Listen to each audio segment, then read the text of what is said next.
ਤੇਂਦਰ, ਸਵਾਗਤ ਹੈ ਪ੍ਰੋਗਰਾਮ ਦੇ ਵਿੱਚ। ਸ਼ੁਕਰੀਆ ਗਰੇਵਾਲ ਸਾਹਿਬ। ਪ੍ਰੋਗਰਾਮ ਖਬਰਸਾਰ ਸੁਣ ਰਹੇ ਸਾਰੇ ਸਰੋਤਿਆਂ ਨੂੰ ਪਿਆਰ ਭਰੀ ਸਤਿ ਸ੍ਰੀ ਅਕਾਲ ਜੀ। ਸਤਿ ਸ੍ਰੀ ਅਕਾਲ। ਔਰ ਕੀ ਨੇ ਪਹਿਲਾਂ ਅੱਜ ਆਪਾਂ ਮੁੱਖ ਖਬਰਾਂ ਦੇ ਉੱਤੇ ਥੋੜੀ ਜਿਹੀ ਝਾਤ ਮਾਰ ਦਈਏ। ਬਿਲਕੁਲ ਗਰੇਵਾਲ ਸਾਹਿਬ, ਇਸ ਵੇਲੇ ਪੂਰੇ ਦੇਸ਼ 'ਚ, ਪੂਰੇ ਭਾਰਤ 'ਚ ਬਿਜਲੀ ਦਾ ਸੰਕਟ ਚੱਲ ਰਿਹਾ ਹੈ। ਕੋਲਾ ਜਿਹੜਾ ਉਹ ਥਰਮਲ ਪਲਾਂਟਾਂ ਨੂੰ ਨਹੀਂ ਮਿਲ ਰਿਹਾ, ਸੋ ਉਹਦੇ ਬਾਰੇ ਆਪਾਂ ਡਿਟੇਲ 'ਚ ਗੱਲ ਕਰਾਂਗੇ। ਔਰ ਉਸ ਤੋਂ ਬਾਅਦ ਕੇਂਦਰੀ ਮੰਤਰੀ ਜਿਹੜਾ ਲਖੀਮਪੁਰ ਖੀਰੀ ਘਟਨਾ ਦੇ ਮਾਮਲੇ 'ਚ ਜਿਹਦੇ ਪੁੱਤਰ ਨੇ ਅਜੇ ਮਿਸ਼ਰਾ ਦੇ ਪੁੱਤਰ ਦੀ ਗ੍ਰਿਫਤਾਰੀ ਤੋਂ ਬਾਅਦ ਪ੍ਰਿੰਕਾ ਗਾਂਧੀ ਨੇ ਅਜੇ ਮਿਸ਼ਰਾ ਦੀ ਬਰਖਾਸਤਗੀ ਨੂੰ ਲੈ ਕੇ ਮੌਨ ਧਰਨਾ ਸ਼ੁਰੂ ਕਰ ਦਿੱਤਾ। ਸੋ ਮੌਨ ਧਰਨੇ ਤੇ ਬੈਠੀ ਹੈ ਕਿ ਉਹਨੂੰ ਸਸਪੈਂਡ ਕੀਤਾ ਜਾਵੇ ਤੇ ਨਵਜੋਤ ਸਿੰਘ ਸਿੱਧੂ ਦਾ ਅਸਤੀਫਾ ਜਿਹੜਾ ਉਹ ਨਾਮਨਜ਼ੂਰ ਕੀਤਾ ਗਿਆ ਔਰ ਮੁੜ ਤੋਂ ਸੰਭਾਲ ਲਿਆ ਪ੍ਰਧਾਨਗੀ ਦਾ ਅਹੁਦਾ ਤੇ ਕੰਮਕਾਰ ਨਵਜੋਤ ਸਿੱਧੂ ਨੇ ਸ਼ੁਰੂ ਕਰ ਦਿੱਤਾ ਹੈ। ਤੇ ਲਖੀਮਪੁਰ ਹਿੰਸਾ ਮਾਮਲੇ ਦੇ ਮੁੱਖ ਦੋਸ਼ੀ ਆਸ਼ੀਸ਼ ਮਿਸ਼ਰਾ ਨੂੰ 3 ਦਿਨ ਤੇ ਪੁਲਿਸ ਰਿਮਾਂਡ ਤੇ ਭੇਜ ਦਿੱਤਾ ਗਿਆ ਹੈ। ਤੇ ਬੇਅਦਬੀ ਦੇ ਮਾਮਲੇ 'ਚ ਡੇਰਾ ਸਿਰਸਾ ਦੇ 3 ਕੌਮੀ ਕਮੇਟੀ ਮੈਂਬਰਾਂ ਖਿਲਾਫ ਨਹੀਂ ਮਿਲਿਆ ਕੋਈ ਜਾਇਦਾਦ ਦਾ ਵੇਰਵਾ। ਤੇ ਦਿੱਲੀ ਹਵਾਈ ਅੱਡੇ ਤੱਕ ਪੰਜਾਬ ਦੀ ਸਰਕਾਰੀ ਜਿਹੜੀ ਬੱਸ ਸੇਵਾ, ਪੰਜਾਬ ਰਾਜ ਬੱਸ ਸੇਵਾ ਮੁੜ ਚਲਾਉਣ ਲਈ ਰਾਜਾ ਵੜਿੰਗ ਨੇ ਦਿੱਲੀ ਦੇ ਮੁੱਖ ਮੰਤਰੀ ਕੇਜਰੀਵਾਲ ਨੂੰ ਇੱਕ ਚਿੱਠੀ ਲਿਖੀ ਹੈ। ਤੇ ਮੁੱਖ ਮੰਤਰੀ ਚੰਨੀ ਨੇ ਅੱਜ ਵੱਡਾ ਐਲਾਨ ਕੀਤਾ ਹੈ ਕਿ ਲਾਲ ਲਕੀਰ ਵਾਲੇ ਘਰਾਂ 'ਚ ਵਸਦੇ ਲੋਕਾਂ ਨੂੰ ਉਹਨਾਂ ਦੀ ਮਾਲਕੀਅਤ ਮਿਲੇਗੀ। ਸੋ ਉਹਨਾਂ ਦੀ ਮਾਲਕੀ ਮਿਲੇਗੀ, ਚਾਹੇ ਉਹ ਪਿੰਡ ਦੇ ਰਹਿਣ ਵਾਲੇ ਨੇ, ਚਾਹੇ ਉਹ ਸ਼ਹਿਰ ਦੇ ਰਹਿਣ ਵਾਲੇ ਨੇ। ਤੇ ਹਾਈ ਕਮਾਂਡ ਦੀ ਘੁਰਕੀ ਦਾ ਅਸਰ ਹੈ ਜਿਹੜਾ ਉਹ ਇਸ ਕਦਰ ਵੀ ਦੇਖ ਰਿਹਾ ਹੈ ਕਿ ਅੱਜ ਕੈਬਨਿਟ ਦੀ ਮੀਟਿੰਗ ਸੀ। ਸੋ ਅਸਤੀਫਾ ਰੱਦ ਹੋਏ ਬਿਨਾਂ ਹੀ ਸਿੱਧੂ ਤੋਂ ਬਾਅਦ ਹੁਣ ਰਜ਼ੀਆ ਸੁਲਤਾਨਾ ਨੇ ਵੀ ਕੈਬਨਿਟ ਮੀਟਿੰਗ ਹੈ ਜਿਹੜੀ ਬਤੌਰ ਕੈਬਨਿਟ ਮੰਤਰੀ ਉਹਨਾਂ ਨੇ ਜੁਆਇਨ ਕੀਤੀ ਹੈ, ਉੱਥੇ ਹਾਜ਼ਰੀ ਭਰੀ ਹੈ। ਤੇ ਮੁੱਖ ਮੰਤਰੀ ਚੰਨੀ ਦੇ ਬੇਟੇ ਦੇ ਵਿਆਹ 'ਚ ਸਾਦਗੀ ਦੇਖ ਕੇ ਪ੍ਰਭਾਵਿਤ ਹੋਏ ਨੇ ਹਰੀਸ਼ ਰਾਵਤ। ਤੇ ਉਧਰ ਹਰੀਸ਼ ਰਾਵਤ ਤੇ ਅਕਾਲੀ ਦਲ ਵੱਲੋਂ ਵੀ ਇੱਕ ਵਿਅੰਗ ਕੱਸਿਆ ਗਿਆ। ਦਲਜੀਤ ਚੀਮਾ ਹੋਰਾਂ ਨੇ ਬਿਆਨ ਦਿੱਤਾ ਕਿ ਰਾਵਤ ਸਾਦਗੀ ਦੀ ਦੁਹਾਈ ਤਾਂ ਕਰ ਰਹੇ ਨੇ ਪਰ ਪੰਜਾਬ ਦੀ ਜਾਇਦਾਦ ਦੀ ਦੁਰਵਰਤੋਂ ਕਰ ਰਹੇ ਨੇ, ਇਹ ਡਾਕਟਰ ਦਲਜੀਤ ਚੀਮਾ ਹੋਰਾਂ ਨੇ ਕਿਹਾ। ਤੇ ਫਾਜ਼ਿਲਕਾ 'ਚ ਇੱਕ ਕਾਂਗਰਸੀ ਆਗੂ ਤੇ ਅੰਨ੍ਹੇਵਾਹ ਗੋਲੀਆਂ ਚਲਾਈਆਂ ਗਈਆਂ, ਇਹਦੇ ਬਾਰੇ ਵੀ ਚਰਚਾ ਕਰਾਂਗੇ। ਜੀ ਗਰੇਵਾਲ ਸਾਹਿਬ। ਸੋ ਆਓ ਸਭ ਤੋਂ ਪਹਿਲਾਂ ਆਪਾਂ ਚੱਲਦੇ ਹਾਂ ਕਿ ਬਿਜਲੀ ਦਾ ਸੰਕਟ ਹੈ ਇਸ ਸਮੇਂ ਪੰਜਾਬ ਭਾਰਤ ਦੇ ਵਿੱਚ, ਪੂਰੇ ਵਿੱਚ ਕੋਲੇ ਦਾ ਸੰਕਟ ਹੈ। ਔਰ ਜਿੱਥੇ ਭਾਰਤ ਇਸ ਸਮੇਂ ਖਬਰਾਂ ਦੇ ਵਿੱਚ ਹੈ ਕੋਲੇ ਦੇ ਸੰਕਟ ਕਾਰਨ, ਤੇਂਦਰ ਲਬਨਾਨ ਦੇ ਵਿੱਚ ਜਿਹੜਾ ਉਹ ਵੀ ਵੱਡਾ ਪਾਵਰ ਦਾ ਸੰਕਟ ਹੈ। ਲਬਨਾਨ ਜਿਹੜਾ ਕਿ ਮਿਡਲ ਈਸਟ ਕਈ ਵਾਰੀ ਆਪਾਂ ਜਾਣਦੇ ਹਾਂ ਸਾਰੇ, ਜਿੱਥੇ ਡੀਜ਼ਲ ਪੈਟਰੋਲ ਗੈਸ ਦੀ ਕੋਈ ਘਾਟ ਨਹੀਂ ਹੈ, ਤੇ ਉੱਥੇ ਲਬਨਾਨ ਦੇ ਵਿੱਚ ਖਾਸ ਤੌਰ ਦੇ ਉੱਤੇ ਫਿਊਲ ਦੀ ਘਾਟ ਹੋਣ ਕਾਰਨ ਉੱਥੇ ਵੀ ਬੜਾ ਵੱਡਾ ਬਲੈਕ ਆਊਟ ਜਿਹੜਾ ਪੂਰੇ ਲਬਨਾਨ ਦੇ ਵਿੱਚ ਰਿਹਾ ਤੇ ਹਜੇ ਆਉਣ ਵਾਲੇ ਦਿਨਾਂ ਦੇ ਵਿੱਚ ਵੀ ਰਹਿਣ ਦੀ ਸੰਭਾਵਨਾ ਹੈ। ਸੋ ਆਪਾਂ ਉਹਨੂੰ ਇੱਥੇ ਰੱਖਦੇ ਹੋਏ, ਗੱਲ ਨੂੰ ਛੱਡਦੇ ਹੋਏ ਆਪਾਂ ਭਾਰਤ ਦੀ ਗੱਲ ਕਰੀਏ, ਪੰਜਾਬ ਦੀ ਗੱਲ ਕਰੀਏ। ਤੇ ਜੋ ਇਸ ਸਮੇਂ ਕੋਲੇ ਦਾ ਸੰਕਟ ਹੈ ਭਾਰਤ ਦੇ ਵਿੱਚ, ਇਹਦਾ ਪਹਿਲਾਂ ਡਿਟੇਲ ਦਿਓ। ਗਰੇਵਾਲ ਸਾਹਿਬ, ਭਾਰਤ ਵੀ ਬਲੈਕ ਆਊਟ ਹੋਣ ਦੀ ਕਗਾਰ ਤੇ ਖੜਿਆ ਹੈ। ਦਿੱਲੀ ਸਰਕਾਰ ਨੇ ਕੇਂਦਰ ਕੋਲੋਂ ਮੰਗ ਕੀਤੀ ਸੀ ਕਿ ਕੋਲੇ ਦੀ ਸਪਲਾਈ ਦਿੱਤੀ ਜਾਵੇ, ਕਿਉਂਕਿ ਸਾਡੇ ਕੋਲ ਉਹਨਾਂ ਨੇ ਕਿਹਾ ਸੀ ਕਿ 1 ਦਿਨ ਦਾ ਕੋਲਾ ਰਹਿ ਗਿਆ। ਔਰ ਉਸ ਤੋਂ ਬਾਅਦ ਪੰਜਾਬ ਦੀ ਗੱਲ ਕਰੀਏ ਤਾਂ ਕੁਝ ਦਿਨ ਦਾ ਹੀ ਕੋਲਾ ਜਿਹੜਾ ਬਚਿਆ ਸੀ, ਕਈ ਥਾਵਾਂ ਤੇ ਕੁਝ ਘੰਟਿਆਂ ਦਾ ਕੋਲਾ ਸੀਗਾ। ਔਰ ਜਿੱਥੇ ਕੁਦਰਤੀ ਥਰਮਲ ਪਲਾਂਟ ਹੈਗੇ ਜਿਹੜੇ ਪਾਣੀ ਨਾਲ ਚੱਲਣ ਵਾਲੇ, ਉੱਥੇ ਬਿਜਲੀ ਦੀ ਪੈਦਾਵਾਰ ਹੈ ਜਿਹੜੀ ਹੋ ਰਹੀ ਹੈ। ਪਰ ਜਿਹੜੇ ਬਹੁਤੇ, ਕਿਉਂਕਿ 70-80% ਜਿਹੜੇ ਥਰਮਲ ਪਲਾਂਟ ਨੇ ਉਹ ਸਾਰੇ ਦੇ ਸਾਰੇ ਕੋਲੇ ਨਾਲ ਚੱਲਣ ਵਾਲੇ ਆ। ਸੋ ਕੋਲੇ ਦੀ ਸਪਲਾਈ ਨਾ ਹੋਣ ਕਰਕੇ ਪੂਰੇ ਦੇਸ਼ 'ਚ ਬਲੈਕ ਆਊਟ ਹੋਣ ਦਾ ਖਤਰਾ ਹੈ, ਜਿਹਦੇ ਮੱਦੇ ਨਜ਼ਰ ਜਿਹੜੀ ਕੇਂਦਰੀ ਗ੍ਰਹਿ ਮੰਤਰੀ ਅਮਿਤ ਸ਼ਾਹ ਦੀ ਪ੍ਰਧਾਨਗੀ 'ਚ ਅੱਜ ਇੱਕ ਦਿੱਲੀ 'ਚ ਬੈਠਕ ਹੋਈ ਹੈ। ਸੋ ਅਧਿਕਾਰੀਆਂ ਵੱਲੋਂ ਗ੍ਰਹਿ ਮੰਤਰੀ ਨੂੰ ਮੌਜੂਦਾ ਹਾਲਾਤ ਅਤੇ ਕੋਲੇ ਦੇ ਭੰਡਾਰ ਬਾਰੇ ਵਿਸਥਾਰ ਪੂਰਵਕ ਜਿਹੜੀ ਜਾਣਕਾਰੀ ਹੈ ਉਹ ਦਿੱਤੀ ਗਈ ਆ। ਅਮਿਤ ਸ਼ਾਹ ਨੇ ਊਰਜਾ ਮੰਤਰੀ RK ਸਿੰਘ ਅਤੇ ਕੋਲਾ ਮੰਤਰੀ ਪ੍ਰਹਿਲਾਦ ਜੋਸ਼ੀ ਨਾਲ ਸਥਿਤੀ ਦੀ ਸਮੀਖਿਆ ਵੀ ਕੀਤੀ ਹੈ। ਸੋ ਨਾਰਥ ਬਲਾਕ ਵਿੱਚ ਇਹ ਬੈਠਕ ਹੋਈ ਹੈ। ਸੋ ਇਹਦੇ ਵਿੱਚ ਰਾਸ਼ਟਰੀ ਤਾਪ ਊਰਜਾ ਨਿਗਮ NTPC ਦੇ ਅਧਿਕਾਰੀ ਵੀ ਮੌਜੂਦ ਸੀ। ਸੋ ਸੂਤਰਾਂ ਦੀ ਮੰਨੀਏ ਤਾਂ ਉਹਨਾਂ ਦਾ ਕਹਿਣਾ ਸੀ ਕਿ RK ਸਿੰਘ ਅਤੇ ਜੋਸ਼ੀ ਸਿੰਘ ਨੇ ਗ੍ਰਹਿ ਮੰਤਰੀ ਨੂੰ ਦੇਸ਼ ਵਿੱਚ ਕੋਲੇ ਦੀ ਸਪਲਾਈ ਅਤੇ ਬਿਜਲੀ ਦੀ ਸਥਿਤੀ ਤੋਂ ਜਾਣੂ ਕਰਵਾਇਆ। ਊਰਜਾ ਮੰਤਰੀ ਨੇ ਬਿਜਲੀ ਦੀ ਸਪਲਾਈ ਦੀ ਸਥਿਤੀ ਦੀ ਸਮੀਖਿਆ ਤੋਂ ਬਾਅਦ ਬਿਜਲੀ ਦੀ ਸਪਲਾਈ ਦੀ ਰੁਕਾਵਟ ਦੇ ਖਦਸ਼ਿਆਂ ਨੂੰ ਬੇਬੁਨਿਆਦ ਕਰਾਰ ਦਿੱਤਾ ਹੈ। ਹਾਲਾਂਕਿ ਦੇਸ਼ ਦੇ ਕਈ ਹਿੱਸਿਆਂ ਦੇ ਵਿੱਚ, ਕਈ ਸੂਬਿਆਂ ਦੇ ਵਿੱਚ ਲਗਾਤਾਰ ਨੇ ਜਿਹੜੇ ਲੰਮੇ ਕੱਟ ਲੱਗ ਰਹੇ ਨੇ। ਚਾਹੇ ਉਹ ਪੰਜਾਬ ਦੀ ਗੱਲ ਵੀ ਕਰੀਏ ਤੇ ਕੋਲਾ ਮੰਤਰਾਲਾ ਵੱਲੋਂ ਐਤਵਾਰ ਨੂੰ ਬੀਤੇ ਕੱਲ ਸਾਰੇ ਪਲਾਂਟਾਂ 'ਚ ਕੋਲੇ ਦੀ ਸਪਲਾਈ ਦੀ ਜਾਣਕਾਰੀ ਹੈ ਜਿਹੜੀ ਉਹ ਵੀ ਲਈ ਗਈ ਸੀ। ਇਸ ਤੋਂ ਬਾਅਦ ਕਿਹਾ ਗਿਆ ਸੀ ਕਿ ਦੇਸ਼ ਵਿੱਚ ਕੋਲੇ ਦਾ ਉਚਿਤ ਭੰਡਾਰ ਮੌਜੂਦ ਹੈ। ਕੋਲੇ ਦੀ ਕਮੀ ਕਾਰਨ ਬਿਜਲੀ ਸਪਲਾਈ 'ਚ ਰੁਕਾਵਟ ਨਹੀਂ ਹੈ, ਪਰ ਇਹਦੇ ਚੱਲਦਿਆਂ ਹਰ ਸੂਬੇ ਦੇ ਵਿੱਚ ਲੰਮੇ ਕੱਟ ਲੱਗ ਰਹੇ ਨੇ। ਸੋ ਦਿੱਲੀ ਦੇ ਮੁੱਖ ਮੰਤਰੀ ਅਰਵਿੰਦ ਕੇਜਰੀਵਾਲ ਨੇ ਪ੍ਰਧਾਨ ਮੰਤਰੀ ਨੂੰ ਚਿੱਠੀ ਲਿਖੀ ਸੀ ਕਿ ਪਲਾਂਟਾਂ ਨੂੰ ਕੋਲੇ ਦੀ ਸਪਲਾਈ ਵਿੱਚ ਕਮੀ ਦੇ ਮੱਦੇਨਜ਼ਰ ਰਾਜਧਾਨੀ ਵਿੱਚ ਬਿਜਲੀ ਦੀ ਕਮੀ ਦਾ ਖਦਸ਼ਾ ਜਿਹੜਾ ਉਹ ਜ਼ਾਹਰ ਕੀਤਾ ਸੀ। ਇਸ ਤੋਂ ਬਾਅਦ ਕੋਲਾ ਮੰਤਰਾਲਾ ਨੇ ਕਿਹਾ ਕਿ ਬਿਜਲੀ ਪਲਾਂਟਾਂ ਕੋਲ ਕਰੀਬ 72 ਲੱਖ ਟਨ ਦਾ ਕੋਲਾ ਭੰਡਾਰ ਹੈ ਜੋ 4 ਦਿਨ ਲਈ ਉਚਿਤ ਹੈ। ਸੋ ਸਾਰੇ ਦੇਸ਼ ਭਰ ਦੇ ਵਿੱਚ 4 ਦਿਨ ਲਈ ਕੋਲਾ ਭੰਡਾਰ ਹੈ ਜਿਹੜਾ ਉਹ ਬਚਿਆ। ਕੋਲ ਇੰਡੀਆ ਕੋਲ 400 ਲੱਖ ਟਨ ਦਾ ਭੰਡਾਰ ਹੈ ਜਿਸ ਦੀ ਸਪਲਾਈ ਬਿਜਲੀ ਪਲਾਂਟਾਂ ਨੂੰ ਕੀਤੀ ਜਾ ਰਹੀ ਹੈ। ਦੇਸ਼ 'ਚ ਕੋਲਾ ਆਧਾਰਿਤ ਬਿਜਲੀ ਉਤਪਾਦਨ ਇਸ ਸਾਲ ਸਤੰਬਰ ਤੱਕ 24% ਜਿਹੜਾ ਵਧਿਆ ਹੈ। ਆਫਟਰ ਕੋਵਿਡ ਜਿਹੜੀ ਸਪਲਾਈ ਹੈਗੀ ਹੈ, ਡਿਮਾਂਡ ਹੈ ਬਿਜਲੀ ਦੀ, ਉਹ ਪਹਿਲਾਂ ਨਾਲੋਂ 24% ਵਧੀ ਹੈ। ਸੋ ਬਿਜਲੀ ਪਲਾਂਟਾਂ ਨੂੰ ਸਪਲਾਈ ਬਿਹਤਰ ਰਹਿਣ ਦੀ ਵਜ੍ਹਾ ਤੋਂ ਉਤਪਾਦਨ ਵਿੱਚ ਵੀ ਵਾਧਾ ਕੀਤਾ ਗਿਆ। ਪਰ ਜਿਹੜੇ ਅਸਲ ਅੰਕੜੇ ਨੇ, ਅਸਲ ਸੱਚਾਈ ਹੈ ਉਹ ਇਹ ਹੈ ਕਿ ਲਗਾਤਾਰ ਲੰਮੇ ਕੱਟ ਲੱਗ ਰਹੇ ਨੇ। ਹਰ ਸ਼ਹਿਰ ਦੇ ਵਿੱਚ, ਪੰਜਾਬ ਦੇ ਵਿੱਚ ਵੀ ਕੱਟ ਲੱਗ ਰਹੇ ਨੇ, ਦਿੱਲੀ 'ਚ ਵੀ ਲੱਗ ਰਹੇ ਨੇ, ਕਿਉਂਕਿ ਕੋਲੇ ਦੀ ਸਪਲਾਈ ਹੈ ਜਿਹੜੀ ਪ੍ਰੋਪਰ ਨਹੀਂ ਹੋ ਰਹੀ। ਜਿੰਨਾ ਕੋਲਾ ਹੈਗਾ ਉਸ ਨੂੰ ਜ਼ਿਆਦਾ ਸਮਾਂ ਚਲਾਉਣ ਦੇ ਲਈ ਬਿਜਲੀ ਬੋਰਡ ਦੇ ਵੱਲੋਂ, ਬਿਜਲੀ ਵਿਭਾਗ ਦੇ ਵੱਲੋਂ ਵੱਖ-ਵੱਖ ਸ਼ਹਿਰਾਂ 'ਚ ਕੱਟ ਲਗਾਏ ਜਾ ਰਹੇ ਨੇ। ਕਿਤੇ 4 ਘੰਟੇ ਦਾ ਕੱਟ ਹੈ, ਕਿਤੇ 3 ਘੰਟੇ ਦਾ। ਸੋ ਇਹ ਕੱਟ ਨੇ ਜਿਹੜੇ ਮੈਕਸੀਮਮ ਡੇ ਟਾਈਮ ਲਗਾਏ ਜਾ ਰਹੇ ਨੇ ਕਿ ਤਾਂ ਕਿ ਰਾਤ ਨੂੰ ਲੋਕਾਂ ਨੂੰ ਦਿੱਕਤ ਨਾ ਆਵੇ। ਜੀ ਗਰੇਵਾਲ ਸਾਹਿਬ। ਸਿੰਦਰ, ਮੁੱਖ ਮੰਤਰੀ ਪੰਜਾਬ ਦਾ ਕਹਿਣਾ ਹੈ ਕਿ ਅਸੀਂ ਪੰਜਾਬ ਦੇ ਵਿੱਚ ਬਿਜਲੀ ਦਾ ਸੰਕਟ ਆ ਜਿਹੜਾ ਪੈਦਾ ਨਹੀਂ ਹੋਣ ਦੇਵਾਂਗੇ, ਔਰ ਉਹ ਕੀ ਕਰਨਗੇ ਐਸਾ ਕਿ ਪੰਜਾਬ ਜਿਹੜਾ ਬਿਜਲੀ ਦੇ ਸੰਕਟ ਤੋਂ ਬਚਿਆ ਰਹੇਗਾ? ਦੇਖੋ ਗਰੇਵਾਲ ਸਾਹਿਬ, ਪੰਜਾਬ ਦੇ ਨਾਲ ਹਿਮਾਚਲ ਲੱਗਦਾ। ਸੋ ਹਿਮਾਚਲ 'ਚ ਜਿਹੜੀ ਬਿਜਲੀ ਪੈਦਾਵਾਰ ਬਹੁਤ ਹੈ, ਇਸ ਕਰਕੇ ਹੀ ਹਿਮਾਚਲ ਦੇ ਵਿੱਚ ਬਿਜਲੀ ਦੇ ਜਿਹੜੇ ਪ੍ਰਾਈਸ ਨੇ ਉਹ ਵੀ ਬਹੁਤ ਘੱਟ ਨੇ। ਔਰ ਜੇ ਪੰਜਾਬ ਦੀ ਗੱਲ ਕਰੀਏ, ਸਭ ਤੋਂ ਪਹਿਲਾਂ ਮੈਂ ਉੱਥੇ ਸ਼ੁਰੂ ਕਰਦਾ ਕਿ ਜਿਹੜਾ ਵਿਰੋਧੀ ਧਿਰ ਰੌਲਾ ਪਾਉਂਦੀ ਹੈ ਅਕਸਰ ਕਿ ਜਿਹੜੇ ਬਿਜਲੀ ਸਮਝੌਤੇ ਨੇ ਉਹ ਰੱਦ ਕੀਤੇ ਜਾਣ, ਜਿਹੜੇ ਬਾਦਲਾਂ ਨੇ ਕੀਤੇ ਸੀ।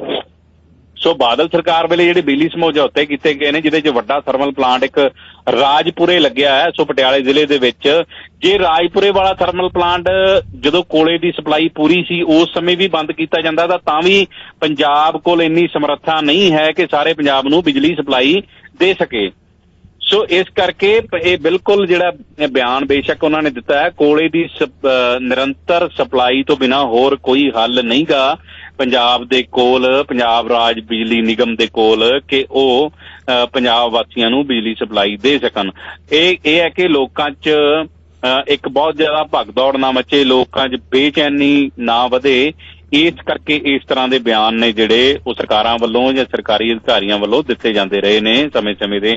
ਉਸੇ ਸੰਦਰਭ ਦੇ ਵਿੱਚ ਹੀ ਇਸ ਬਿਆਨ ਨੂੰ ਦੇਖਿਆ ਜਾਣਾ ਚਾਹੀਦਾ। ਸੋ ਇਹਦੇ 'ਚ ਪੋਸੀਬਿਲਿਟੀ ਹੈ ਕਿ ਭਾਰਤ ਦੇ ਬਾਕੀ ਸੂਬਿਆਂ ਦੀ ਤਰ੍ਹਾਂ ਪੰਜਾਬ ਦੇ ਵਿੱਚ ਵੀ ਚੰਗਾ ਬਿਜਲੀ ਕੱਟ ਆ ਜਿਹੜਾ ਆਉਣ ਵਾਲੇ ਦਿਨਾਂ 'ਚ ਲੱਗ ਸਕਦਾ? ਗਰੇਵਾਲ ਸਾਹਿਬ, ਹੁਣ ਵੀ ਲੱਗ ਰਹੇ ਨੇ। ਜੇ ਪਟਿਆਲੇ ਦੀ ਗੱਲ ਕਰ ਲਈਏ ਤਾਂ ਪਟਿਆਲੇ ਦੇ ਵਿੱਚ ਅੱਜ ਵੀ ਕਈ ਘੰਟਿਆਂ ਦਾ ਕੱਟ ਲੱਗਿਆ। ਸੋ ਲਗਾਤਾਰ ਕੱਟ ਨੇ ਜਿਹੜੇ ਲੱਗ ਰਹੇ ਨੇ ਉਹ ਏਰੀਆ ਡਿਵਾਈਡ ਕਰ ਦਿੰਦੇ ਨੇ ਕਿ ਇੱਕ ਸ਼ਹਿਰ ਨੂੰ 6 ਜ਼ੋਨਾਂ ਦੇ ਵਿੱਚ ਵੰਡਤਾ ਜਾਂ 4 ਜ਼ੋਨਾਂ 'ਚ ਵੰਡਤਾ। 2 ਘੰਟੇ ਇੱਕ ਜ਼ੋਨ 'ਚ ਕੱਟ, 3 ਘੰਟੇ ਦੂਜੇ ਜ਼ੋਨ 'ਚ। ਇਸ ਤਰ੍ਹਾਂ ਲਗਾਤਾਰ ਨੇ ਜਿਹੜੇ ਕੱਟ ਉਹ ਲੱਗ ਰਹੇ ਨੇ। ਕਲੀਅਰ ਹੈ ਕਿ ਸਾਰੇ ਕਿਤੇ ਤਕਰੀਬਨ ਮੈਕਸੀਮਮ ਸਿਟੀਜ਼ ਦੇ ਵਿੱਚ ਜਿਹੜੇ ਕੱਟ ਨੇ ਉਹ ਲੱਗ ਰਹੇ ਨੇ।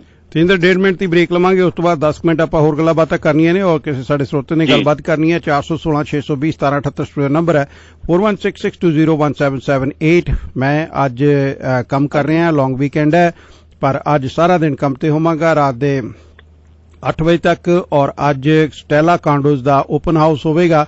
ਤੁਸੀਂ ਅੱਜ ਸਟੈਲਾ ਕਾਂਡੋ ਖਰੀਦਣਾ ਚਾਹੁੰਦੇ ਹੋ ਤਾਂ ਅੱਜ ਸਾਡੇ ਕੋਲੇ ਆ ਕੇ ਵਰਕਸ਼ੀਟ ਭਰਨੀ ਹੋਵੇਗੀ। ਕੁਈਨ ਐਂਡ ਗੋਰਵੇ ਦੇ ਲਾਗੇ ਸਾਡਾ ਆਫਿਸ ਸਥਿਤ ਹੈ ਔਰ ਇਸ ਦੀ ਪ੍ਰਾਈਸ ਜਿਹੜੀ ਹੈ ਆ ਚੁੱਕੀ ਹੈ ਅਪਰੋਕਸੀਮੇਟਲੀ। ਔਰ ਉਹਦੇ ਹਿਸਾਬ ਦੇ ਨਾਲ 1 ਬੈਡਰੂਮ 2 ਬੈਡਰੂਮ ਜਿਹੜੀਆਂ ਫਲੋਰ ਪਲਾਨਸ ਨੇ, ਚੰਗੀਆਂ ਫਲੋਰ ਪਲਾਨ ਨੇ, ਪਹਿਲਾਂ ਤੁਸੀਂ ਆਪਣੇ ਲਈ ਰਾਖਵੀਆਂ ਕਰ ਲਵੋ।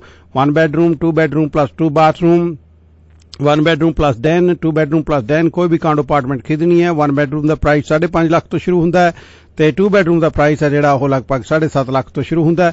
ਸੋ ਉਹਦੇ ਲਈ 416 970 5005 ਮੇਰਾ ਨੰਬਰ ਹੈ 4169705005। ਇਸ ਸਮੇਂ ਜਸਤੂਰ ਨੂੰ ਵੀ ਤੁਸੀਂ ਕਾਲ ਕਰ ਸਕਦੇ ਹੋ 647 242 8667 647 242 8667 ਔਰ ਸਟੇਸ਼ਨ ਦੀ ਆਈਡੀ ਤੇ ਕਮਰਸ਼ੀਅਲ ਲੈਣੇ ਉਸ ਤੋਂ ਬਾਅਦ ਵਾਪਸ ਆਉਣੇ ਆ। You are listening to WTOR 770 AM, Youngstown, Toronto. Doughbox wood-fired pizza and pasta, the real Italian specialty pizza, the fresh garden salad bowl, dessert and kids menu. Build your own pizza with unlimited toppings for only $14.95 plus tax. Find us in Hamilton, Oakville, Mississauga, downtown Toronto. Call and place your order today, 289-389-2050. For menu and location, visit doughbox.ca. Download Dough app and earn points.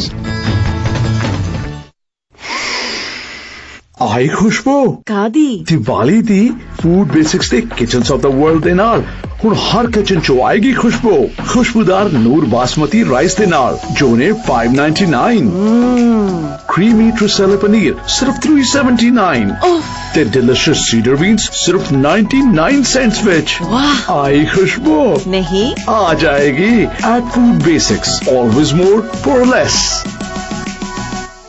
Trucking वाले वीरो ध्यान नाल सुनो truck जिद्दां दा भी चलाउने हो manual या ऑटोमैटिक क्विक ट्रक ल्यूब चेते आही ना रखियो ट्रक दी बढ़िया सर्विस लई क्विक ट्रक ल्यूब लो जी तीजी लोकेशन भी खोल दिया exit 579 from highway 401 in Napanee आहो जी कोई अपॉइंटमेंट नहीं drive through facility exit 579 from highway 401 in Napanee quick truck lube the one stop shop 5196220660 या quicktrucklube.com QTL because we care।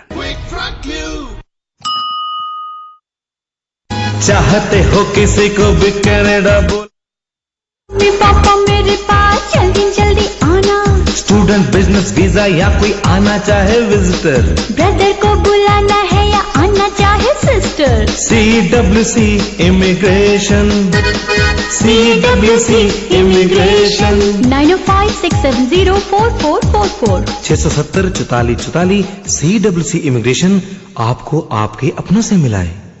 ओ यार तेरी ये हैप्पी ते टेंशन फ्री जिंदगी दा राज की है? सिमरन सैनी दी इंश्योरेंस पॉलिसी जेड़ी जिंदगी दे नाल भी ते जिंदगी दे बाद भी साथ निभाउंदी है। डिसेबिलिटी ते critical illness, term insurance, super visa, truck drivers ਲਈ डिसेबिलिटी ते क्रिटिकल इलनेस दे चंगे प्लान लेके देणगे ते बच्चा ਲਈ RESP। आज ही संपर्क करो ऑल काइंड इंश्योरेंस तो सिमरन सैनी नु 416 994 7272 416 994 7272।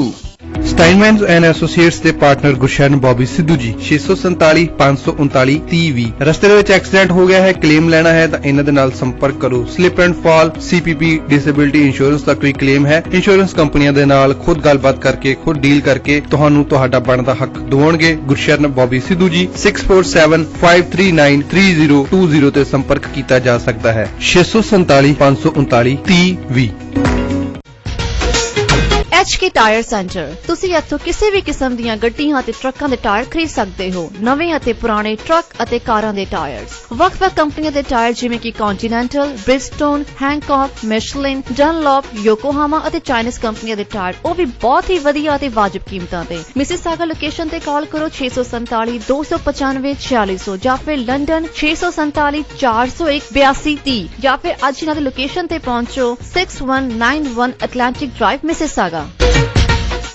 यूके ट्रक ट्रेनिंग सेंटर एक ministry approved private career college है जो पिछले लंबे समय तो मिसिसागा विच ऑटोमैटिक ਅਤੇ मैनुअल ट्रक्स ਦੀ ट्रेनिंग ਦਿੰਦੇ ਆ ਰਹੇ ਹਨ। 1-to-1 ट्रेनिंग ओपन 7 डेज ਗੇਅਰਾਂ ਵਾਲੇ ਟਰੱਕਾਂ ਦਾ ਸਪੈਸ਼ਲ ਇੰਤਜ਼ਾਮ। AZ ਅਤੇ DZ ਲਾਇਸੈਂਸ ਲੈਣ ਵਾਲੇ ਚਾਹਵਾਨ ਅੱਜ ਹੀ ਸੰਪਰਕ ਕਰਨ ਕੁਲਦੀਪ ਸਿੰਘ ਗਰੇਵਾਲ 647 894 8590 647 894 8590।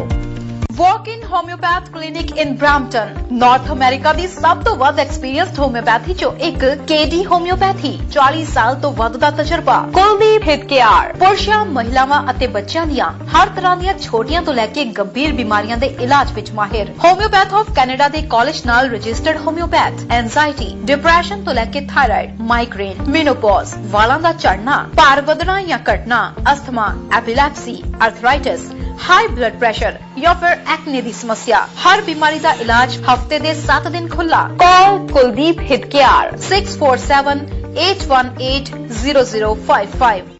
जुड़े प्रोग्राम खबरसार ਦੇ ਨਾਲ सुबह 8:30 ਤੋਂ ਲੈ ਕੇ 10 ਵਜੇ ਤੱਕ ਅਸੀਂ ਪ੍ਰੋਗਰਾਮ ਪੇਸ਼ ਕਰਦੇ ਹਾਂ ਔਰ ਮੇਰਾ ਨੰਬਰ 4169705005 ਹੈ। ਸਟੂਡੀਓ ਦਾ ਨੰਬਰ 4166201778 ਹੈ ਔਰ ਤੁਸੀਂ ਮੈਨੂੰ ਇਸ ਲਈ ਕਾਲ ਕਰਨੀ ਹੈ, ਟੈਕਸਟ ਮੈਸੇਜ ਕਰਨਾ ਹੈ, ਈਮੇਲ ਆਪਣੀ ਟੈਕਸਟ ਮੈਸੇਜ ਕਰਨੀ ਹੈ ਕਿ ਅਗਰ ਤੁਸੀਂ ਬਰੈਂਪਟਨ ਦੇ ਵਿੱਚ ਸਟੀਲ ਐਂਡ ਮੈਕਲੌਗਲਨ ਦੇ ਏਰੀਆ ਦੇ ਵਿੱਚ ਬਣ ਜਾ ਰਹੀ 40 ਸਟੋਰੀ ਕਾਂਡੋ ਬਰੈਂਪਟਨ ਦੀ ਟਾਲੈਸਟ ਬਿਲਡਿੰਗ ਦੇ ਵਿੱਚ ਕੋਈ ਅਪਾਰਟਮੈਂਟ ਬੁੱਕ ਕਰਾਉਣੀ ਹੈ ਤਾਂ ਮੈਨੂੰ ਤੁਸੀਂ ਕਾਲ ਕਰਨੀ ਹੈ। ਨੰਬਰ ਮੇਰਾ 4169705005 ਹੈ। 4169705005 ਮੇਰਾ ਨੰਬਰ ਹੈ ਔਰ ਇਹਦਾ ਅੱਜ ਰਿਲੀਜ਼ ਹੋ ਰਹੀ ਹੈ। ਅੱਜ ਸਾਡਾ ਓਪਨ ਹਾਊਸ ਹੈ ਔਰ ਤੁਸੀਂ ਸਾਡੇ ਆਫਿਸ ਆ ਸਕਦੇ ਹੋ ਕੁਈਨ ਐਂਡ ਗੋਰਵੇ ਦੇ ਉੱਤੇ। ਜਸਟੂਰ ਨੂੰ ਕਾਲ ਕਰ ਲਓ ਇਸ ਸਮੇਂ 647-242-8667 647-242-8667 ਜਾਂ ਫਿਰ ਤੁਸੀਂ ਮੇਰੇ ਨਾਲ ਸੰਪਰਕ ਕਰ ਲਓ 4169705005 416-970-5005 ਦੇ ਉੱਤੇ ਤੁਸੀਂ ਮੇਰੇ ਨਾਲ ਸੰਪਰਕ ਵੀ ਕਰ ਸਕਦੇ ਹੋ। ਸੋ ਸਟੈਲਾ ਕਾਂਡੋ ਅੱਜ ਰਿਲੀਜ਼ ਹੋ ਰਹੀ ਹੈ। ਨੰਬਰ ਮੇਰਾ 416-970-5005 416-970-5005 ਦੇ ਉੱਤੇ ਤੁਸੀਂ ਕਾਲ ਕਰਨੀ ਹੈ। 2027 ਦੇ ਵਿੱਚ ਇਹ ਕਾਂਡੋ ਟਾਵਰ ਬਣ ਕੇ ਤਿਆਰ ਹੋਣਾ ਹੈ। तो अज मैं तुहाडे लई काम करांगा। अपना डे लॉन्ग वीकेंड वाला ऑन रखिया ते अज काम कर रहे हैं तां जो कि तुहानूं एक वधिया इन्वेस्टमेंट करा सकीए।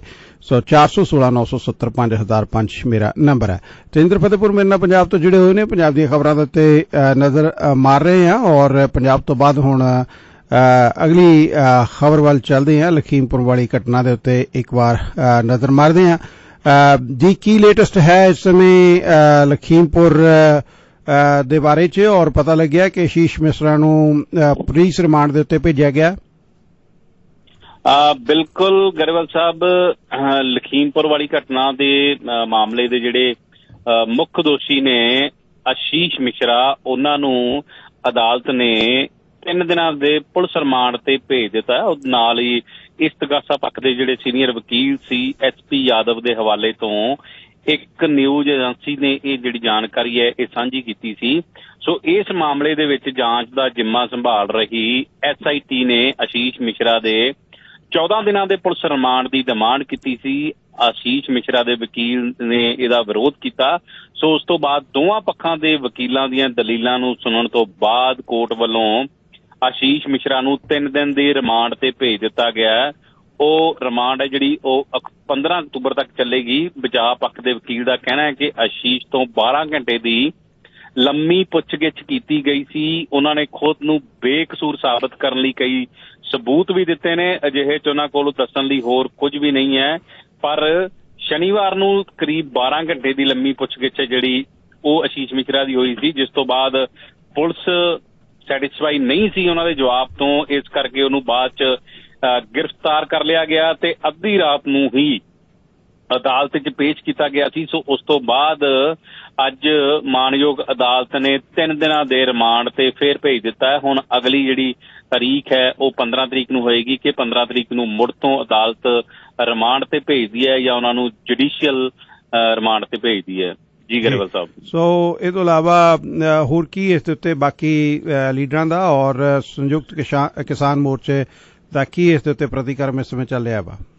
मैं गरेवाल साहब पहला लखीमपुर खीरी मामले दे विच एक वड्डी खबर है जिहड़ी ओह सांझी करदा कि केंद्री गृह मंत्री जिहड़े आशीष मिश्रा दा पिता अजय मिश्रा, सो ओहदी बर्खास्तगी दी मंग नूं लै के कांग्रेस दी जनरल सकत्तर प्रियंका गांधी ने अज महात्मा गांधी बुत दे अगे लखनऊ दे विच मौन वर्त है जिहड़ा ओह शुरू कर दिता है। लखीमपुर खीरी च किसानां दी जीत नाल कुचल के मारे जाण दी घटना दे मुख दोषी केंद्री मंत्री दे पुत्तर आशीष मिश्रा दी गिरफ्तारी दे बावजूद कांग्रेस हमलावर रवैया अपना रही है। सो ओह लगातार प्रियंका गांधी जिहड़े ओह मौन वर्त ते बैठे ने और लगातार ये मंग कर रहे सी पिछले कई दिनां तो कि मंत्री मंडल चों अजय मिश्रा नूं बर्खास्त किया जावे। सो उन्होंने इसे मंग नूं लैके पहला ऐलान भी किया सी, पर उस तो बाद अजय मिश्रा दा अस्तीफा जिहड़ा नहीं लिया गया, जिस तो बाद हुण ओहदी बर्खास्तगी दी मंग नूं लैके मौन वर्त जिहड़ा शुरू कर दिता है। किन्ना चिर चलेगा मौन वर्त इहदे बारे अजे कुछ भी नहीं दस्सिया, पर उन्होंने कहा कि जदों तक उहनूं बर्खास्त नहीं किया जांदा तां ओह मौन वर्त ते ਬੈਠੇ ਰਹਿਣਗੇ। ਜੀ ਗਰੇਵਾਲ ਸਾਹਿਬ, ਤੇ ਬਾਕੀ ਹੋਰ ਲੀਡਰਾਂ ਦਾ ਕੀ ਇਸ ਦੇ ਉੱਤੇ ਪ੍ਰਤੀਕਰਮ ਚੱਲ ਰਿਹਾ? ਗਰੇਵਾਲ ਸਾਹਿਬ, ਜਿਹੜੀਆਂ ਵਿਰੋਧੀ ਪਾਰਟੀਆਂ ਨੇ ਉਹ ਲਗਾਤਾਰ ਇਸ ਗੱਲ ਤੇ ਤਾਂ ਬਿਲਕੁਲ ਵਜੀਦ ਨੇ, ਅੜੀਆਂ ਵੀ ਹੋਈਆਂ ਨੇ ਔਰ ਲਗਾਤਾਰ ਮੰਗ ਵੀ ਕਰ ਰਹੇ ਨੇ ਕਿ ਅਜੇ ਮਿਸ਼ਰਾ ਨੂੰ ਵੀ ਮੰਤਰੀ ਮੰਡਲ ਤੋਂ ਬਰਖਾਸਤ ਕੀਤਾ ਜਾਵੇ, ਕਿਉਂਕਿ ਇੰਨਾ ਵੱਡਾ ਜਿਹੜਾ ਇਹ ਕਾਂਡ ਹੋਇਆ, ਇਹ ਇੰਨੀਆਂ ਮੌਤਾਂ ਹੋਈਆਂ ਨੇ ਜਿਹੜੀਆਂ, ਉਹਦਾ ਮੁੰਡਾ ਸਿੱਧੇ ਤੌਰ ਤੇ ਜ਼ਿੰਮੇਵਾਰ ਹੈ, ਸੋ ਉਹ ਵੀ ਅਸਿੱਧੇ ਰੂਪ ਦੇ ਵਿੱਚ ਜ਼ਿੰਮੇਵਾਰ ਹੈ। ਇਸ ਕਰਕੇ ਹੀ ਜਿਹੜੀ ਵਿਰੋਧੀ ਪਾਰਟੀਆਂ ਨੇ ਉਹ ਸਾਰੀਆਂ, ਭਾਵੇਂ ਕਿਸਾਨ ਸੰਯੁਕਤ ਕਿਸਾਨ ਮੋਰਚਾ ਦੀ ਗੱਲ ਕਰ ਲਈਏ, ਉਹਨਾਂ ਨੂੰ ਮੰਤਰੀ ਮੰਡਲ ਤੋਂ ਬਾਹਰ ਕਰਨ ਦੀ ਜਿਹੜੀ ਮੰਗ ਉਹ ਸਾਰੇ ਹੀ ਕਰ ਰਹੇ ਨੇ।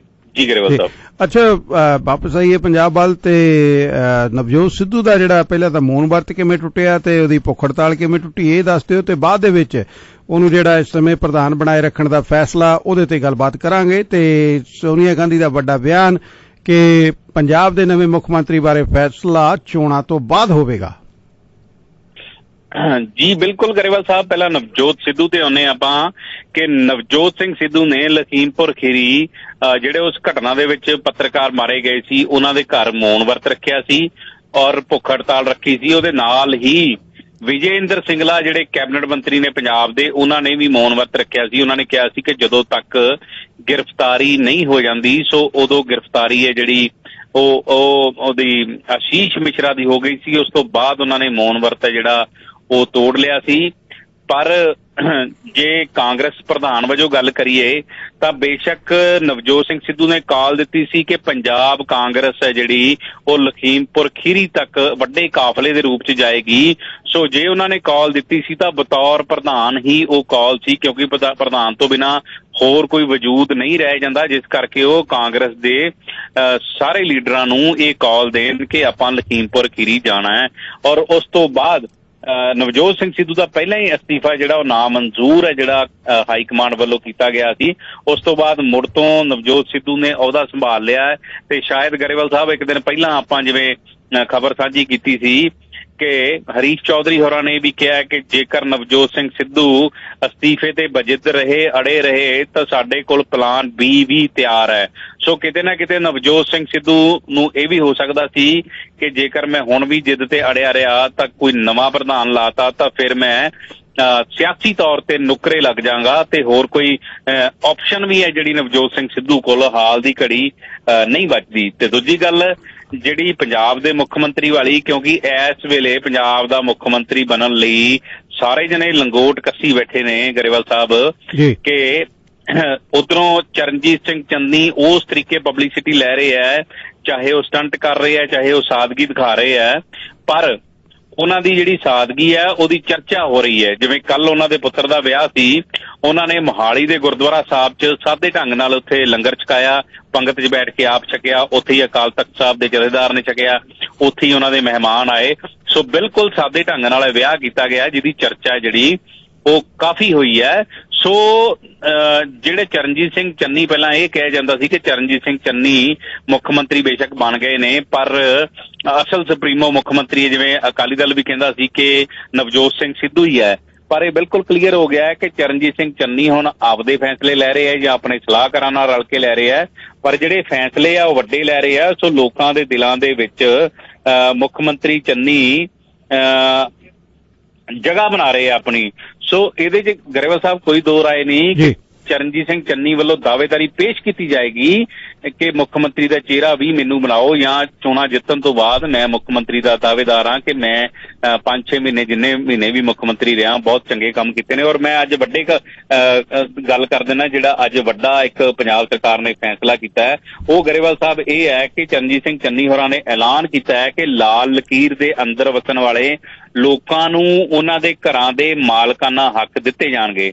ਸੋ ਮੁੱਖ ਮੰਤਰੀ ਚੰਨੀ ਨੇ ਕਿਹਾ ਕਿ ਪੰਜਾਬ ਦੇ ਪਿੰਡਾਂ ਅਤੇ ਸ਼ਹਿਰਾਂ 'ਚ ਜਿਹੜੇ ਲੋਕ ਲਾਲ ਲਕੀਰ ਦੇ ਅੰਦਰ ਰਹਿੰਦੇ ਨੇ, ਉਹਨਾਂ ਕੋਲ ਮਾਲਕੀ ਨਹੀਂ ਹੈ, ਕਬਜ਼ੇ ਵਾਲੀ ਜਗ੍ਹਾ 'ਚ ਰਹਿੰਦੇ ਨੇ, ਉਹਨਾਂ ਕਿਹਾ ਕਿ ਲਾਲ ਡੋਰੇ ਦੇ ਅੰਦਰ ਜਿੰਨੀ ਵੀ ਪੁਰਾਣੀ ਆਬਾਦੀ ਬੈਠੀ ਹੋਈ ਹੈ ਉਹਨਾਂ ਸਾਰਿਆਂ ਨੂੰ ਮਾਲਕਾਨਾ ਹੱਕ ਦਿੱਤੇ ਜਾਣਗੇ। ਇਸ ਸੰਬੰਧੀ ਪੂਰਾ ਸਿਸਟਮ ਤਿਆਰ ਕੀਤਾ ਜਾਏਗਾ।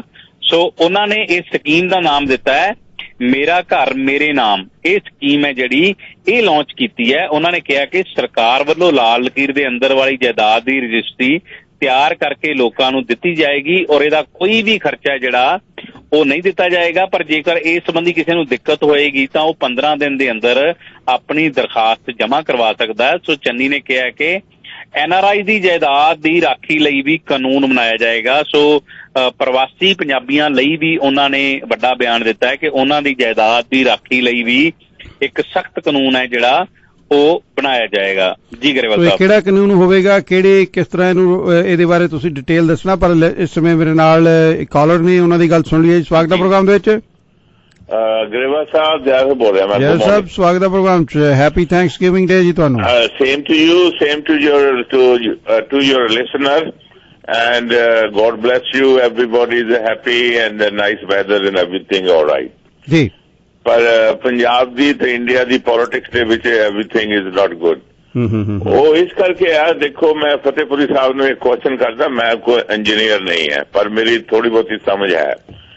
10,000 ਮੈਗਾਵਾਟ ਦਾ ਪਲਾਂਟ ਨਿਊਕਲੀਅਰ ਦਾ ਕਰਨਾਟਕਾ 'ਚ ਮੋਦੀ ਸਰਕਾਰ ਨੇ ਆਉਂਦੇ ਹੀ ਕੈਂਸਲ ਕੀਤਾ। ਦੁਨੀਆ ਦਾ ਸਭ ਤੋਂ ਵੱਡਾ ਨਿਊਕਲੀਅਰ ਪਲਾਂਟ ਬਣਨਾ ਸੀ। 8 ਯੂਨਿਟ ਕੇ 10 ਯੂਨਿਟ ਲਗਾਣੇ ਸੀ। ਚਲੋ ਮੰਨ ਲਿਆ। ਹੁਣ ਪੰਜਾਬ ਦੇ ਵਿੱਚ ਰਣਜੀਤ ਸਾਗਰ ਹੈ ਔਰ ਤਲਵਾੜਾ ਹੈ, ਉਹਦੇ ਉੱਤੇ ਪਾਣੀ ਦੇ ਉੱਤੇ ਇਹਨਾਂ ਦਾ ਖਰਚਾ ਵੀ ਘੱਟ ਆਏਗਾ ਕਿਉਂਕਿ ਗ੍ਰਿਡ ਇਹਨਾਂ ਦੇ ਨਾਲ ਹੀ ਹੈ ਔਰ ਉਹਨਾਂ ਨੂੰ ਨਵੀਆਂ ਲਾਈਨਾਂ ਨਹੀਂ ਪੈਣੀਆਂ। ਉੱਥੇ ਸੋਲਰ ਪਲਾਂਟ ਕਿਉਂ ਨਹੀਂ ਲਗਾਉਂਦੇ ਆ ਪਾਣੀ ਦੇ ਉੱਤੇ, ਕਿਦਾਂ ਗੁਜਰਾਤ 'ਚ ਲੱਗਾ ਹੈ। ਅਗਰ ਇਹਨਾਂ ਕੋਲ ਬਿਜਲੀ ਸਰਪਲਸ ਹੁੰਦੀ ਹੈ ਤੇ ਹਰਿਆਣੇ ਔਰ ਦਿੱਲੀ ਨੂੰ ਵੇਚ ਕੇ ਉਹ ਤੋਂ ਪੈਸਾ ਕਮਾਇਆ ਜਾ ਸਕਦਾ ਹੈ ਕਿਉਂਕਿ ਪੰਜਾਬ ਦੇ ਕੋਲ already couple of thermal plant ਹੈ ਕਿ ਉਹਨਾਂ ਦੀ ਕੈਪੈਸਿਟੀ ਹੈ। ਦੂਸਰੀ ਗੱਲ ਹੈ, ਕੋਲੇ ਦੀ ਕਮੀ ਇਸ ਕਰਕੇ ਆ ਰਹੀ ਹੈ ਕਿ ਬਾਰਿਸ਼ ਹੋਈ ਹੈ, ਕਿੰਨੀਆਂ ਵੀ ਕੋਲੇ ਦੀਆਂ ਕਾਨਾਂ ਆ ਉਹ ਪਾਣੀ ਨਾਲ ਭਰੀਆਂ ਪਈਆਂ ਬੰਗਾਲ 'ਚ, ਬਿਹਾਰ 'ਚ, ਛੱਤੀਸਗੜ੍ਹ ਤੇ ਝਾਰਖੰਡ ਦੇ ਵਿੱਚ। ਉਹਦੇ ਉੱਤੇ ਸਰਕਾਰ ਕਾਫੀ ਜ਼ੋਰਾਂ ਦੇ ਕੰਮ ਕਰ ਰਹੀ ਹੈ। ਉਧਰ ਆਸਟ੍ਰੇਲੀਆ ਤੋਂ ਕਿਹੜਾ ਕੋਲਾ ਆਉਂਦਾ, ਇੰਡੋਨੇਸ਼ੀਆ ਤੋਂ ਆਉਂਦਾ, ਉਹਨਾਂ ਦੀ ਵੀ ਇਹੀ ਕੰਡੀਸ਼ਨ ਹੈ। ਚਾਈਨਾ ਵੀ ਬਹੁਤ ਮੁਸ਼ਕਲ ਦੇ ਵਿੱਚ ਹੈ ਇਸ ਵਕਤ ਬਿਜਲੀ ਦਾ। ਜੀ, ਆਲਰਾਈਟ, ਥੈਂਕ ਯੂ। ਤੇਂਦਰ, ਕੁਛ ਟਿੱਪਣੀ ਕਰਨੀ ਚਾਹੋਗੇ ਇਹਨਾਂ ਦੀ ਟਿੱਪਣੀ ਤੇ?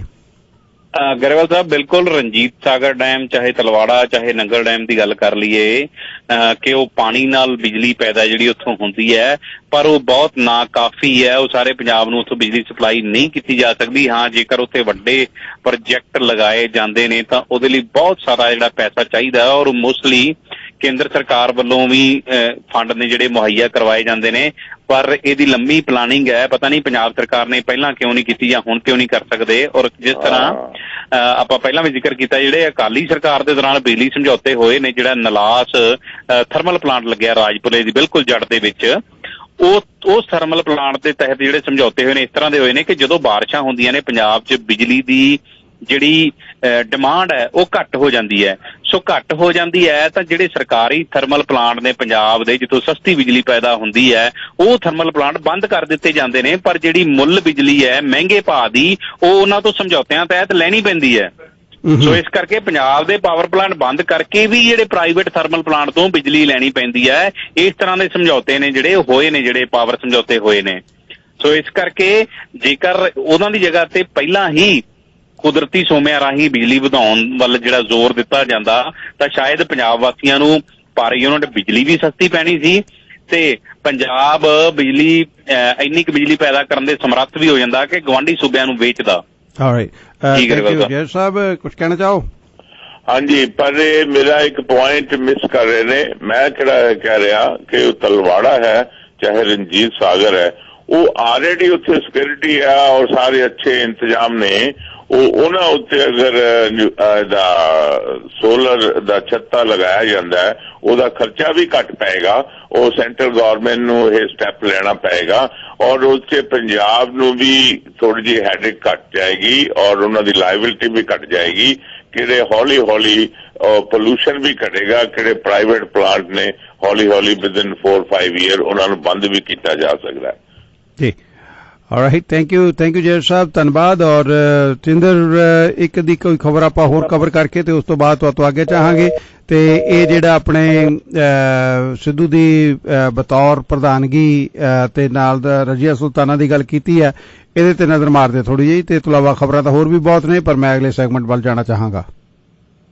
जी गरेवाल साहब, ਵੱਡੀ खबर ਇਹ ਹੈ ਕਿ ਜਦੋਂ ਨਵਜੋਤ ਸਿੰਘ ਸਿੱਧੂ ਹੋਰਾਂ ਨੇ ਅਸਤੀਫਾ ਦਿੱਤਾ ਸੀ ਤਾਂ ਜਿਹੜੇ ਸਾਬਕਾ ਡੀਜੀਪੀ ਸੀ ਮੁਸਤਫਾ, ਉਹਨਾਂ ਦੀ ਪਤਨੀ ਰਜ਼ੀਆ ਸੁਲਤਾਨਾ ਉਹ ਕੈਬਨਿਟ 'ਚ ਨੇ, ਉਹਨਾਂ ਨੇ ਅਸਤੀਫਾ ਦੇ ਦਿੱਤਾ ਸੀ। ਸੋ ਅਸਤੀਫੇ ਤੋਂ ਬਾਅਦ ਜਿਵੇਂ ਹੁਣ ਨਵਜੋਤ ਸਿੰਘ ਸਿੱਧੂ ਦਾ ਅਸਤੀਫਾ ਮਨਜ਼ੂਰ ਨਹੀਂ ਹੋਇਆ, ਉਹਨਾਂ ਨੇ ਮੁੜ ਤੋਂ ਕਾਂਗਰਸ ਦੇ ਪ੍ਰਧਾਨ ਵਜੋਂ ਸੂਬੇ 'ਚ ਕੰਮ ਹੈ ਜਿਹੜਾ ਉਹ ਸਟਾਰਟ ਕਰ ਦਿੱਤਾ ਹੈ। ਸੋ ਇਸੇ ਤਰ੍ਹਾਂ ਅੱਜ ਕੈਬਨਿਟ ਦੀ ਮੀਟਿੰਗ ਸੀ। ਸੋ ਅੱਜ ਬੇਸ਼ੱਕ ਉਹਨਾਂ ਦਾ ਅਸਤੀਫਾ ਹੈ ਜਿਹੜਾ ਉਹ ਨਹੀਂ ਮਨਜ਼ੂਰ ਕੀਤਾ ਗਿਆ ਸੀ, ਪਰ ਰਜ਼ੀਆ ਸੁਲਤਾਨਾ ਅੱਜ ਉਸ ਮੀਟਿੰਗ 'ਚ ਸ਼ਾਮਲ ਹੋਏ ਨੇ, ਜਿਸ ਤੋਂ ਇਹ ਲੱਗਦਾ ਹੈ ਕਿ ਉਹਨਾਂ ਦੀ ਫਿਰ ਤੋਂ ਕੈਬਨਿਟ ਦੇ ਵਿੱਚ ਵਾਪਸੀ ਹੈ ਜਿਹੜੀ ਹੋ ਗਈ ਹੈ। ਔਰ ਜਿਹੜੀ ਵੱਡੀ ਗੱਲ ਹੈ गरेवाल ਸਾਹਿਬ, ਜਿਹੜੀ ਆਪਾਂ ਪਹਿਲਾਂ ਜ਼ਿਕਰ ਨਹੀਂ ਕੀਤਾ ਇਸ ਗੱਲ ਦਾ, ਕਿ ਨਵਜੋਤ ਸਿੰਘ ਸਿੱਧੂ ਨੇ ਜਿਹੜਾ ਅਸਤੀਫਾ ਦਿੱਤਾ ਸੀ, ਉਹਨਾਂ ਨੇ ਡੀਜੀ ਤੇ ਏਜੀ ਨੂੰ ਬਦਲਣ ਦੀ ਮੰਗ ਤੇ ਦਿੱਤਾ ਸੀ।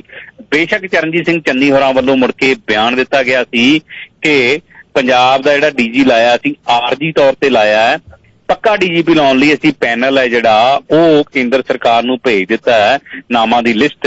ਸੋ ਉਹਨਾਂ ਚੋਂ ਕਿਹੜਾ ਨਾਮ ਅਜੇ ਆਏਗਾ ਉਹਦੇ ਬਾਰੇ ਨਹੀਂ ਕਲੀਅਰ, ਪਰ ਏਜੀ ਬਾਰੇ ਕਿਸੇ ਦਾ ਬਿਆਨ ਨਹੀਂ ਆਇਆ।